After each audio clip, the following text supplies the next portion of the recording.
Hello guys, welcome back to vibes. What a teaser భయ్యా, what a teaser. నిజం అంటే mind పోయింది నాకైతే ఆ టీజర్ చూడగానే. ఏ టీజర్ అంటే మిరాయ్ టీజర్.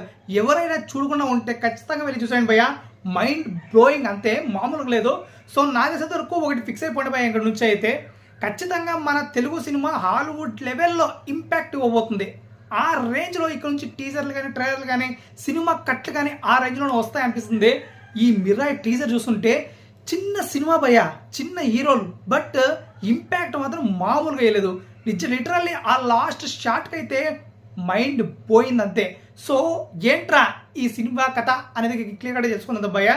సో మొత్తానికైతే ఇక్కడ హీరో వచ్చేసి మన తేజ అండ్ ఇంకో హీరో కూడా ఉన్నారు, అతనే మంచు మనోజ్ అనమాట. సో మొత్తానికైతే వీళ్ళిద్దరు క్యారెక్టరైజేషన్తో వస్తున్న సినిమానే మిరాయ్.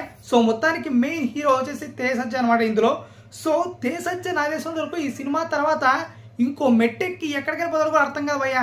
ఖచ్చితంగా అది మాత్రం అసలు టీజర్, ఈ రేంజ్ టీజర్ ఇంత చిన్న సినిమాలో ఇంత చిన్న బడ్జెట్లో ఎలా ప్లాన్ చేస్తారో, ఆ ఎగ్జిక్యూషన్ ఎంత బాగా చేస్తారంటే అంత బాగా చేస్తారు.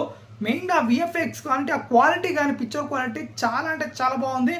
అండ్ మెయిన్గా మంచు మనోజ్, ఈ క్యారెక్టర్ గురించి మాట్లాడుకోవాలంటే మంచు మనోజ్ గారు అండ్ తేజ ఎవరికి వాళ్ళు ఇరగదీస్తారు. మెయిన్లీ మంచు మనోజ్ క్యారెక్టర్ మాత్రం చాలా పవర్ఫుల్గా ఉండబోతుంది, అందులో ఎటువంటి సందేహం లేదు. నాగేశ్వరం నెగిటివ్ క్యారెక్టర్ అనుకుంటున్నా కానీ but it will be positive also, positive కూడా ఉండొచ్చు.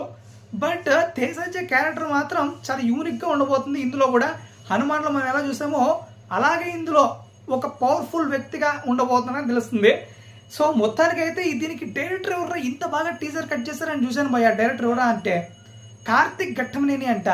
ఫస్ట్ టైం వింటున్న పేరైతే, బట్ సినిమాలు చూస్తే అన్నీ చూసా. ఏం థియేటర్ అయితే సినిమాలు అంటే సూర్య వర్సెస్ సూర్య, అండ్ మళ్ళీ అది రవితేజ గారితో ఒక ఈగల cinema, and express Raja. So ప్రతి ఒక్కరు కూడా మ్యాక్సిమం బాగుండే సినిమాలు తీస్తారు, హిట్ సినిమాలు కూడా అందులో. సో అలాంటి డైరెక్టర్ సో ఇలాంటి విజువల్స్తో వస్తాడంటే అసలు గ్రేట్ అని చెప్పాలి. నిజంగా రావాలి బాయ్. ఇలాంటి క్వాలిటీ ఉన్న సినిమాలు ఇలాంటి తక్కువ బడ్జెట్లో రావాలి. పెద్ద పెద్ద పుడింగలాగా తెలుసుకొని ఏదో టీజర్ వదులుతూ కొన్ని కోట్లు పెడుతూ ఉంటారు. లాస్ట్లో విఎఫ్ఎక్స్ చూస్తే బొక్కలాగా ఉంటుంది. సో నేను ఏ సినిమా గురించి చెప్తున్నానో మీకు అందరికీ తెలిసిందే. కొన్ని సినిమాలు అలాగే ఉన్నాయి, పెద్ద పెద్ద సినిమాలు ఏకంగా 200 కోట్లు 300 కోట్లు పెట్టేస్తారు బడ్జెట్ ఏమో. బట్ ఈ సినిమా చూసి నేర్చుకోవాలి వాళ్ళు మాత్రం ఎలా విఎఫ్ఎక్స్ ఉండాలి, ఎలా క్వాలిటీ పిక్చర్ క్వాలిటీ ఉండాలనేది. సో మొత్తానికైతే మిరాయ్ నాకు తెలిసి మడత పెట్టేస్తుంది భయ్య బాక్స్ ఆఫీస్ ముందు. ఖచ్చితంగా నాకు తెలిసి తేజ కెరియర్లో ఇంకో హనుమాన్ రేంజ్ కాకుండా అంతకు మించి కూడా వెళ్ళిపోయే ఛాన్స్ ఉంది. లిటరల్లీ దట్ లాస్ట్ షాట్ అది రామ క్యారెక్టరా లేకపోతే హనుమాన్ క్యారెక్టరా అనేది డౌట్ వస్తుంది. బట్ నాకు తెలిసి తరకు రాముడి క్యారెక్టరే.